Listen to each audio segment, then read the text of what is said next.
there's a live now. Check, check. It just appeared on the side. Someone commented still no sound. Really? Yeah. What could possibly be? We're on. You think we're on? Check now, Morgan D. I'm on here and I can't hear you. Hello? I just heard you. We have sound. We have sound. Yay! Oh.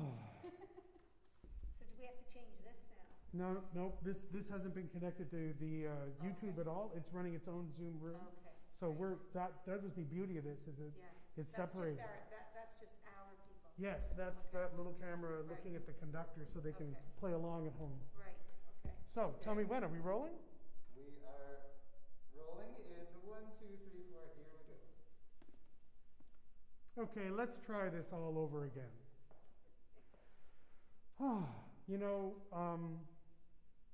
Just before I say anything else, we want to start this concert this evening by acknowledging that Acadia University is located in Mi'kma'ki, the ancestral territory of the Mi'kmaq people. Good evening, everyone. My name is Mark Hopkins, and it's my great pleasure to be with you tonight here in the Festival Theatre at Acadia University in Wolfville, Nova Scotia, for a concert of the combined forces of the Acadia University Symphonic Band under the direction of Dr. Tristan de Borba and Ardith, and the Acadia University Wind Ensemble led by me. We are performing tonight, as I said earlier, using all the safety protocols that come from the University of Colorado aerosol study. You'll notice there are masks, there's physical distancing between players, hence we flipped the room. We have put most of the players, the woodwind and brass players, in the audience seating, and we have percussion on stage just behind us here. All of us feel extremely fortunate to be able to perform for you this evening. Nova Scotia has been very fortunate through the COVID-19 crisis, and our university has worked very hard to keep COVID-19 off campus. There are two broad reasons for tonight's concert. The first reason, and the one that happens with every concert that we do, is we want to celebrate the terrific work that has been done by these fine young musicians you are going to hear this evening. But at this moment, there is a second purpose.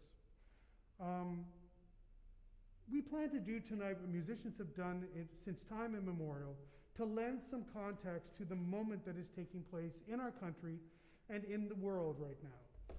As musicians, we make sense of the world by giving voice to the emotional zeitgeist on the moment, and the main purpose of our performance for you this evening is going to be capturing some of that zeitgeist. So to get us started, we have some pre-recorded video that we are going to share with you. I would like at this moment to welcome to the stage Dr. Tristan de Borba and Ardith to tell you a little bit about the first video footage we are going to hear this evening.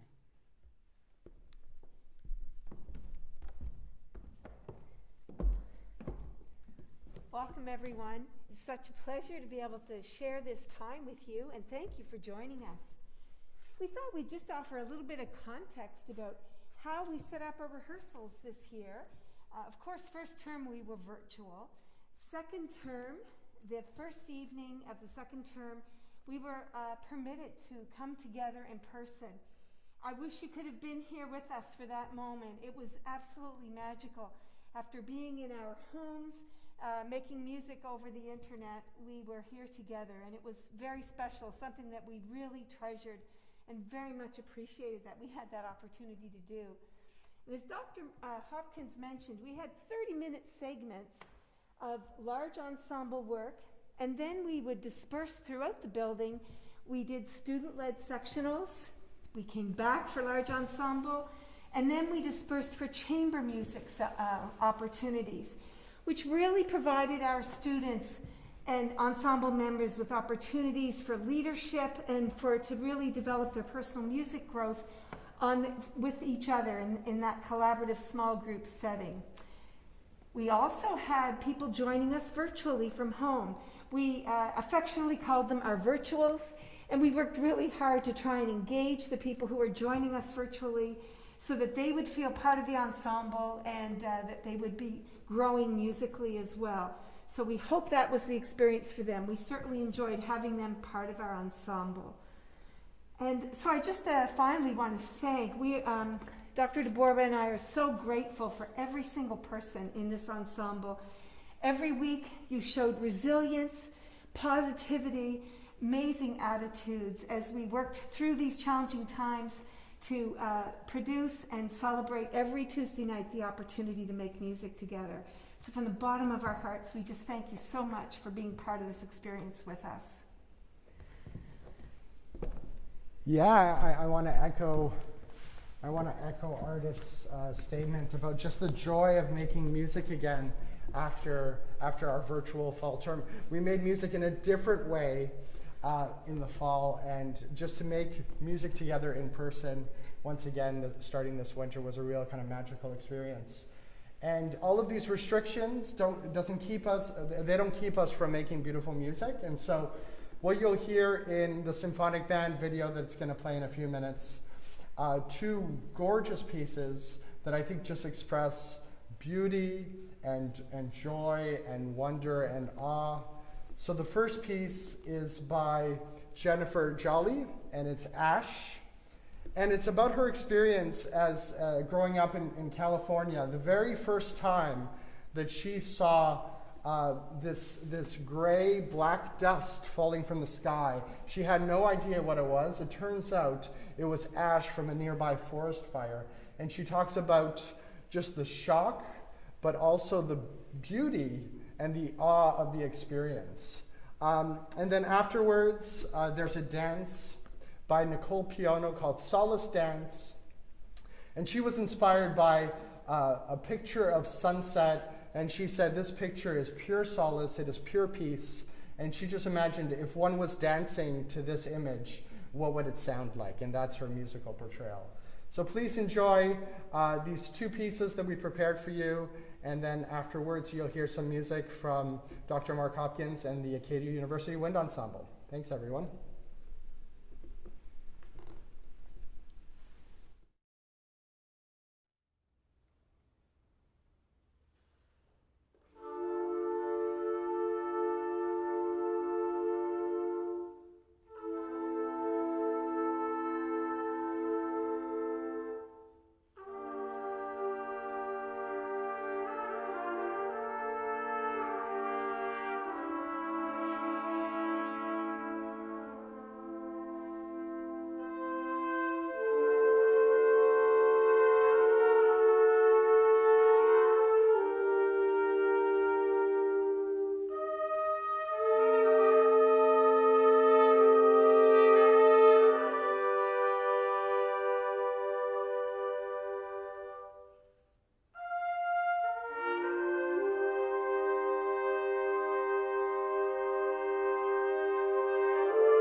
Hi everyone, thank you so much for being with us. Thank you to the Symphonic Band and to Ardith and Tristan for that wonderful performance of that great music. We're back now and we're getting ready to listen to a project that was undertaken in the second half of this term by the Acadia University Wind Ensemble. The work we're going to be performing is 10 miniatures by Giovanni Santos. He's a trumpet player, a composer, and a conductor of the bands at La Sierra University in California. 10 miniatures was Mr. Santos's response to the pandemic. Last year, as everyone was in pandemic, we were scrambling to find music that could be played by smaller forces and smaller ensembles. He wrote this piece and sent out a link to a rendering of the music, and I thought it was really great. And I found out that we could buy into the consortium. So we were one of 38 different universities who each paid a fee to ask Mr. Santos to complete the 10 miniatures. They were done just before Christmas. The world premiere took place a couple of months back, but I'm very happy to say, will be performing the Canadian premiere of 10 miniatures, and we were the only Canadian group involved in the consortium. Each of the 10 movements is whimsically linked to important people in Mr. Santos's life. His mentors like H. Robert Reynolds, Dr. Madsen, Dr. Callender, Dr. Mallory Thompson, and the conductor Richard Clary, and his family, specifically his mother, his wife Tanya, his daughter Gianna, and his son David, who has a movement dedicated to the fact that David forgot to put away his Legos one day, and his dad walked all over them in the dark in great pain. So there is whimsy, there's fun, there's a new character in every single movement, and what you're going to hear is a stream put together of a collection of prepared recordings. These were recordings we did along the way as we were preparing the music, as if we were getting ready for a concert. If we were allowed to hold a longer performance in person, we definitely would have played the whole work for you. We started recording these 3.5 weeks ago. And you'll notice that, without saying too much about it, there's a marked difference from the early recordings and the later recordings in terms of how much we have sunk into the music and really understand and have a feeling for what we are trying to say with it as it goes along. Collecting these recordings allowed us to behave like true musicians in this extraordinary moment, and it was a really valuable growth experience for the ensemble. So I don't think there's much more that I can say about this. I will mention that I heard from Mr. Santos early in the year that he had actually himself contracted COVID-19, but I have heard that he is doing better now. So without any more ado, let's listen to the Acadia University Wind Ensemble performing 10 miniatures by Giovanni Santos.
Hi, everyone. Thank you so much for staying with us and for putting up with the first little bump we had finding our way into this performance.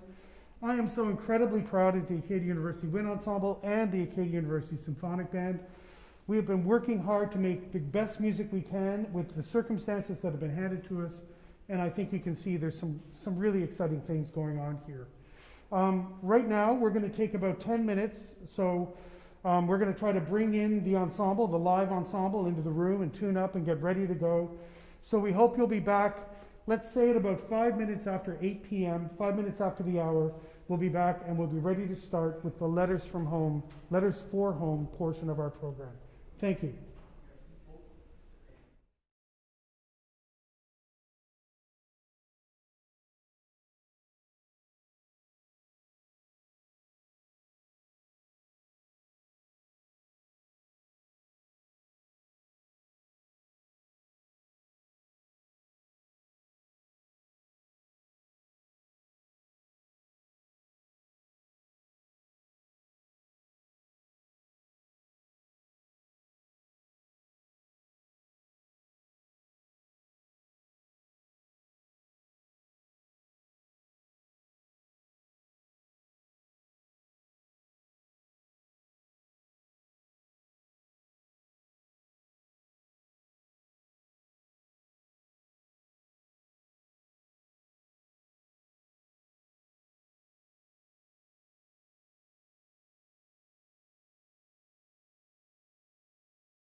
Welcome back, everyone. So this moment at this time of year in any Acadia University concert is a bittersweet moment. And to all of the musicians assembled here and out listening to us this evening, I want to just say one of the things I love the most about Canada as a country is that it's the biggest small country in the world. That is, we will always be connected to each other for the time that we have spent together at this university, because you will go out in the world and you won't see somebody for a decade, and suddenly you'll run into each other again, and it'll be just like old times. Today is the last concert for a number of musicians that are playing in this ensemble tonight. Last concert here at Acadia, and rather than saying goodbye, I'm going to use the cliche and say au revoir until we see each other again, because we will. That's what I love about this place. So there are some really wonderful players and musicians and people in this group, in both groups, that I'm going to miss. They are Haley Davis, Kate Gingell, Noah Hartland, Margaret Hopkins, Morgan D. Levy, Connor Kehoe, and Evan Tanner. You've made a great contribution to the music school at this university. You've really made yourselves well known and done some outstanding things. I can't help but to mention that one of those people shares a last name with me. So it's with a very special kind of verklempt that I am saying bye, Margaret. The strange thing is, just so all of you know, Margaret is the longest serving student musician in the history of Acadia University Wind Ensemble. I think she was in grade 10, and I needed one extra trumpet for one thing. And I just said, you go play over there. And she said, okay, Dad. You know, those days she listened to me. For all of you, it's one of those things where we're going to miss you, we care about you, and we want you to stay in touch and tell us how things are going. And now to our final piece. The Letters for Home project started in the fall. When we were in the middle of the pandemic, I contacted the composer of this work, Peter Meakin, and I suggested that we could adapt the Letters for Home to our current circumstances in this country. Living for the last year in the shadow of the pandemic could be likened to living through the hardships people have experienced in wartime. Sacrifices have been made. There has been uncertainty, panic, and definitely, we all know, lives have been lost. There has been a terrific heroism as well, demonstrated by frontline workers and many others. And while it feels like we can see the end and a return to normalcy is coming, we all know there is still a long way to go. So tonight, the combined forces of the Acadia University Wind Ensemble and the Acadia University Symphonic Band are offering a performance, this performance, to bring us all together, to recognize our shared experience in these very difficult and very human struggles, and to work together towards a better day. I just want to say this is what musicians do. And this is our contribution to each other, but it's also our gift to you, the audience. The letters in tonight's performance have been sourced and in one case written by Acadia University music therapy student Emma Bomer. She is going to share with you these 3 letters which chronicle her family's fateful personal experience with COVID-19. So before we get into that particular performance, thank you to all of you out there for being with us. Special thank you to Ken Shorley, who was so cool in a crisis, none of us could believe it. Thank you to Eric Skinner. I want to make a personal thank you to Morgan D. Levy, our Wind Ensemble assistant this year, to my friend and colleague who is always with us and just so helpful, to Dr. Michelle Boyd, she's playing horn with us tonight, to Evan Tanner, who saved my life when it came to technology. Those of you who know me know it's true. And helped us all year, and especially played the great toy piano stuff you heard in the last piece. And finally, before I do, Daniel Mosher, the Symphonic Band assistant, thank you very much for your service this year as well. But finally, to my very dear friends and colleagues, Ardith Haley and Dr. Tristan de Borba, a special thank you for being so willing to jump in and do this project with us. So if you just give us a moment, folks, you'll hear the first letter read by Emma Bomer.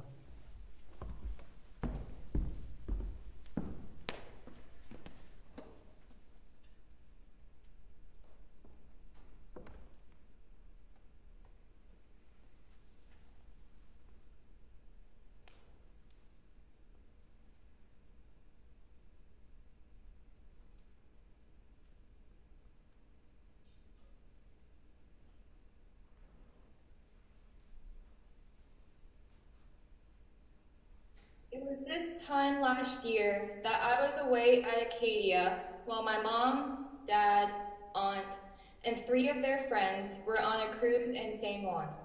I remember being jealous of them being on vacation while I was at school, piled up to my knees in work. When they got back to New Brunswick, no one on the trip was told to self-isolate because there was no concern at that time. That instantly changed when people from their cruise started to test positive for COVID. Then came the shocker. The second confirmed case of COVID in all of New Brunswick was my aunt from the cruise. When my mom found out, she called me to tell me the news. Public health then contacted my parents and everyone from the cruise.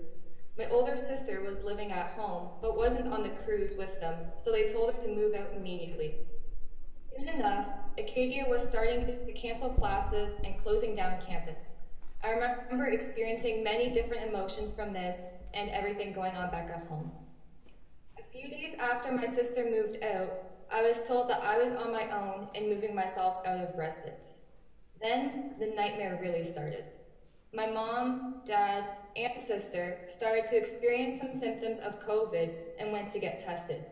The people working at the testing station saw that my father's cough was bad, so they sent him to the hospital to get an x-ray to see if he had pneumonia. My mom wasn't allowed to go in with him, and he doesn't have a cell phone, so he couldn't communicate with anyone. Later that night, my mom called to tell me my dad was admitted to the hospital since they found something on his lungs in his scan. As it turned out, he was the first person in New Brunswick to be admitted to the hospital because of COVID. Thankfully, he left the hospital after a couple of days and never ended up on a ventilator. On March 21st, 2020, I was packing my car to go home when I got a call from my mom with the news that my sister, a family friend, my dad, and she herself all tested positive for COVID-19. I was speechless and crying again, but I calmed down since I knew I had to be strong for my family. I never dreamed that I would end up in a situation where my entire family and some friends would all test positive at the same time. I never felt more hopeless in a situation ever before. All I could do was offer moral support from far. As residences were closed, I didn't know where I could live since it wasn't safe at my house. Luckily, my cousins stepped up and I lived with them for the next while. Once I got there, all I could feel was survivor's guilt. My whole family had COVID, but I was not able to relate to or help them through it. I struggled with many different emotions and thoughts during my time at my cousins', one being that I didn't want to be a burden to them since they had their hands full with 4 kids, all under 7. I am very lucky and fortunate that all 6 of my family and friends recovered from COVID-19. It was tough being away from them for almost 3 months. It was probably one of the toughest situations I had to deal with alone. Thankfully, we are no longer separated and everyone survived and recovered from COVID.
by and in the voice of Michelle McKay, who is a long-term care nurse and a good family friend. I never imagined a pandemic happening in my lifetime. 1 year ago, I was holidaying in Barbados. Nothing prepared me for my return home on March 8th, 2020. Life as I knew it changed in the most profound ways, both personally and professionally. I am a nurse in a long-term care facility working with patients that live with Alzheimer's and other forms of dementia.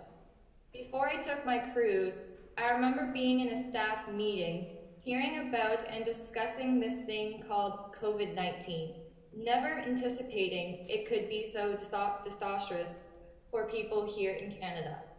We were in for a big shock.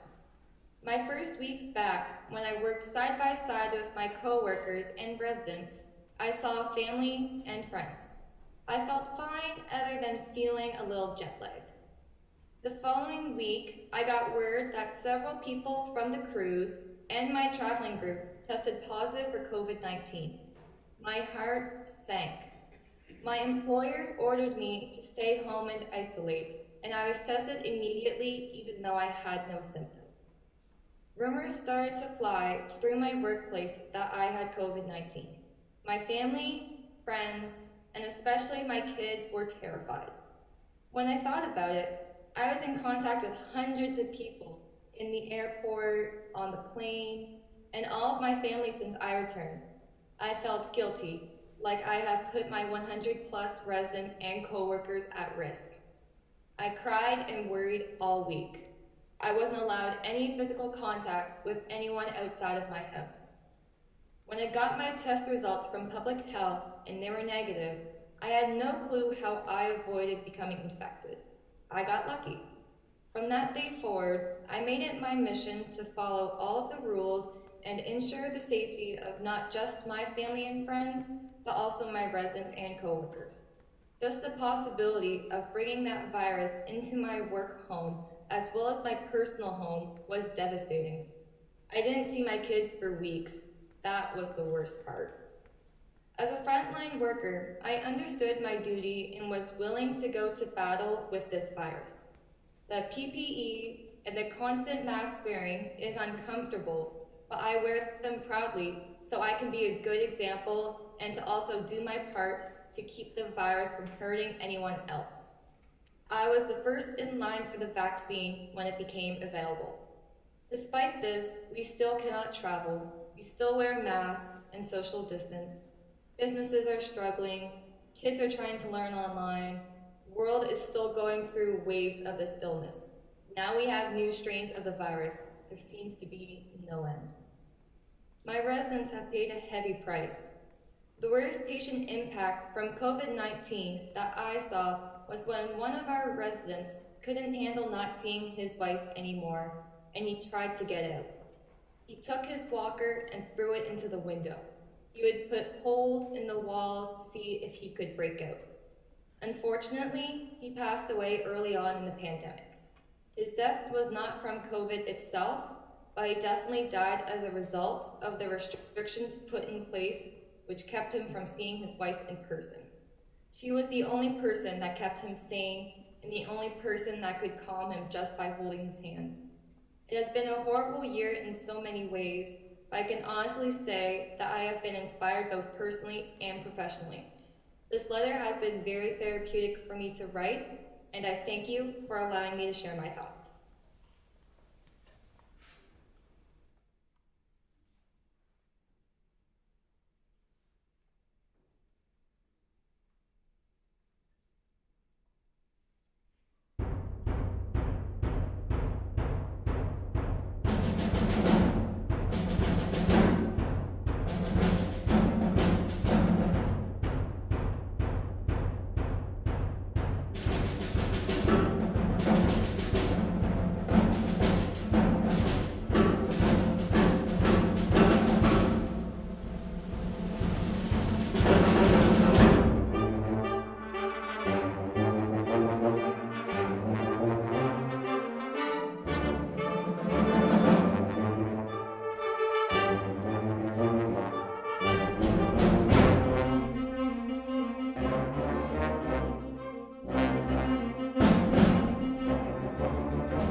COVID ended her Alzheimer's and took Auntie Dina.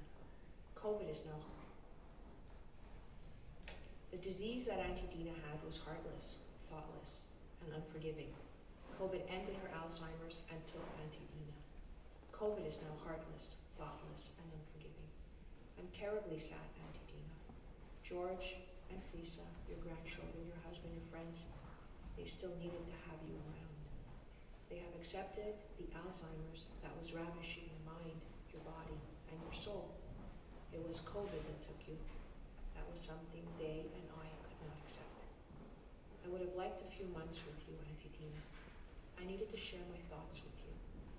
I would have reminded you of the times you spent showing me the clothes you kept and cherished. I would have told you that you should have lived in the flapper years. I would have told you how dainty I always thought you were. So sexy, so regal. All wrapped up into one so junky. The shimmers, the oranges, the pinks, the textures. I could have been telling you all this and you would have been staring at me. Emptiness. I would have marveled at your stare though. COVID robbed me of that one last stare. Sometimes I think about you in the abstract. I cannot make sense of it at all. The lady that awed me, lavender. Textured was her walk and light to the touch, the fabric, pink. That so softly lay across her shoulders, orange. And she so daintily swayed into the room, yellow. Filled with sadness, we all stare, mint, as she smiles at her maker, gold.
awkward to clap for yourselves, but you deserve it. Thank you so much for working so hard on this project.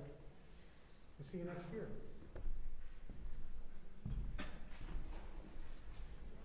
Great work, folks. Thank you.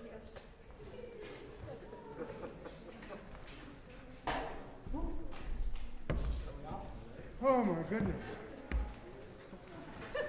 Well, that was a lot of stress, eh?